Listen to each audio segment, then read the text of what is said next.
Dear student, now we have discussed about carbon and its compound, a very good chapter which are containing approx 10 to 15 marks in the examination of board. Now at first you should know what is carbon. Carbon, at first you know carbon is a compound element which is having atomic number 6 and atomic mass 12 and 14. At first we carry atomic number 6 and their atomic mass 12. Then if we configure the electronic configuration of carbon, then we get 2 or 4. यानी यदि carbon का atomic number 6 हो और इसका जब electronic configuration किया जाएगा तो इसके फर्स्ट ऑर्बिट में 2 इलेक्ट्रॉन और सेकेंड ऑर्बिट में 4 इलेक्ट्रॉन आएगा। इससे क्या पता चलता है कि कार्बन का वैलेंसी कितना है? 4 है। ये शो करता है कि कार्बन का वैलेंसी कितना हो गया? 4 हो गया। मतलब ये जितना डोनेट करेगा उतना ही एक्सेप्ट करेगा। इस हिसाब से कार्बन जो है ना तो डोनर है ना ही एक्सेप्टर है, बस ये क्या कर सकता? शेयर कर सकता, अपना इलेक्ट्रॉन को शेयर करके अलग अलग कंपाउंड को निर्मित कर सकता है। एक एग्जांपल देख लेते हैं हम लोग, एक एग्जांपल देख लेते हैं। कार्बन एटॉमिक नंबर कितना है मेरा? 4 है, तो लिख लेते हैं 1 2 3 4। अभी रिएक्ट किया किसी से? मान लेते हैं सपोज दैट हाइड्रोजन से किया। हाइड्रोजन, 1 हाइड्रोजन, 2 हाइड्रोजन, 3 हाइड्रोजन और ये 4 हाइड्रोजन। यहां पे आप देख रहे होंगे कि कार्बन के साथ मैंने हाइड्रोजन का कॉम्बिनेशन लिया और कार्बन और हाइड्रोजन आपस में रिएक्ट किया। तो हाइड्रोजन का नियरेस्ट इनर्ट गैस हीलियम है जिसका एटॉमिक नंबर 2 है, तो हम बोल सकते हैं कि ये डायक फॉर्म किया, ये हाइड्रोजन भी डायक फॉर्म किया, ये हाइड्रोजन भी डायक फॉर्म किया, ये हाइड्रोजन भी डायक फॉर्म किया। और कार्बन अब क्या करेगा? अपना ऑक्टेन पूरा करेगा, यानी 8 पूरा करेगा। तो देखिए इस हाइड्रोजन से इस कार्बन का एक एटम आपस में शेयर किया, इस हाइड्रोजन का एटम इस कार्बन के एटम से शेयर किया और इस कार्बन का इस हाइड्रोजन का एटम आपस में शेयर करके ऑक्टेन पूरा कर लिया। जनरली हम लोग जानते हैं कि जब दो इलेक्ट्रॉन आपस में जुड़ते हैं तो सिंगल बॉन्ड का निर्माण होता है। जब यही 4 इलेक्ट्रॉन जुड़ेंगे तो डबल बॉन्ड का निर्माण होगा और इसी तरह जब 6 एलिमेंट या बोल सकते हैं 6 इलेक्ट्रॉन आपस में जुड़ेंगे तो थर्ड बॉन्ड का निर्माण होगा, 3 बॉन्ड का निर्माण होगा।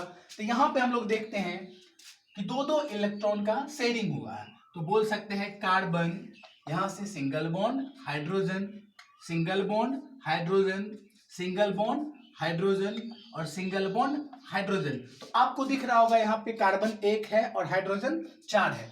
इस हिसाब से बोल सकते हैं हम लोग इसे क्या? CH4। जनरली इसे हम लोग किस नाम से जानते हैं? मीथेन। क्या बोलते हैं इसे? मीथेन। ये एक हाइड्रोकार्बन है क्योंकि कार्बन और हाइड्रोजन के आपसी संयोग से इस कंपाउंड का निर्माण हुआ है जिसे हम लोग क्या जानते हैं? हाइड्रोकार्बन। और ये हाइड्रोकार्बन क्या है? मीथेन है।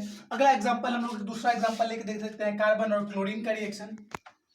मान लीजिए कार्बन है आपका, एटॉमिक नंबर कितना है? ये 6, तो वैलेंसी 4, तो हम 4 इलेक्ट्रॉन को ले लेते हैं, 1 2 3 4। अब क्लोरीन लिए, अब सबसे पहले तो क्लोरीन का एटॉमिक नंबर लिख लीजिए भाई।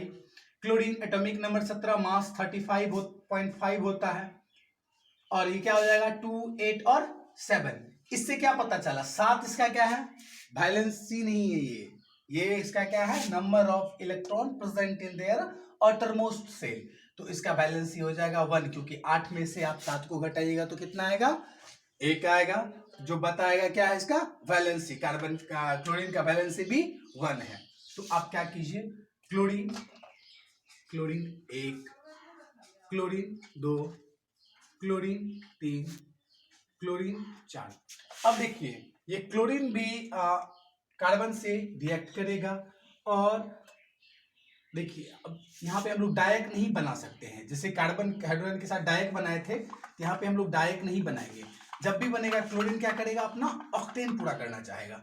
अब देखिए इसके आउटरमोस्ट शेल में कितना है? 7 है ना, तो आप हर एक जगह का क्लोरीन के साथ कितना दीजिए? 7। 1 2 3 4 5 6 7। अब इसका देखिए, एक है 2 3 4 5 6 7। अब इस क्लोरीन का 1 2 3 4 5 6 7। इस क्लोरीन का भी 1 2 3 4 5 6 1 7। अब हर एक जगह देख रहे हैं कि आपको क्लोरीन के पास 7 इलेक्ट्रॉन और कार्बन के साथ कितना इलेक्ट्रॉन है, 1। तो क्लोरीन 7 1 8 कितना पूरा कर लिया, 7 और 1 का शेडिंग हुआ, 7 1 8 ऑक्टेन पूरा कर लिया ये अपना क्लोरीन। ये क्लोरीन भी अपना ऑक्टेन पूरा कर लिया, ये क्लोरीन भी अपना ऑक्टेन पूरा कर लिया, और ये क्लोरीन भी अपना ऑक्टेन पूरा कर लिया। अब मेरे पास बच क्या गया, कार्बन। कार्बन को भी कितना पूरा करना है, 8 पूरा करना है। तो कार्बन क्या करेगा, इस क्लोरीन का 1 इलेक्ट्रॉन, इस क्लोरीन का 1 इलेक्ट्रॉन, इस क्लोरीन का 1 इलेक्ट्रॉन और इस क्लोरीन का 1 इलेक्ट्रॉन आपस में जोड़ेगा और पूरा क्या कर लेगा अपना 8। गिन लीजिए आप, 1 2 3 4 5 6 7 8। तो कार्बन को भी कितने पूरे हो गए, 8। तो आप इसे कैसे लिख सकते हैं, carbon single bond chlorine, carbon single bond chlorine, carbon single bond chlorine, carbon single bond chlorine. अब देखिए क्लोरीन कितना है, 1 2 3 4। तो क्या लगाएंगे 4 के लिए, टेट्रा। क्या लगाएंगे, टेट्रा। 1 के लिए मोनो, 2 के लिए डाई, 3 के लिए ट्राई, 4 के लिए टेट्रा। तो क्या लगाएंगे यहाँ पे, कार्बन टेट्रा क्लोराइड। क्या लगाएंगे, कार्बन टेट्रा क्लोराइड। इस जगह पे फ्लोरीन रहता तो फ्लोराइड, ब्रोमीन रहता तो ब्रोमाइड, आयोडीन रहता तो आयोडाइड। तो आप क्या लिखिएगा, कार्बन टेट्रा क्लोराइड।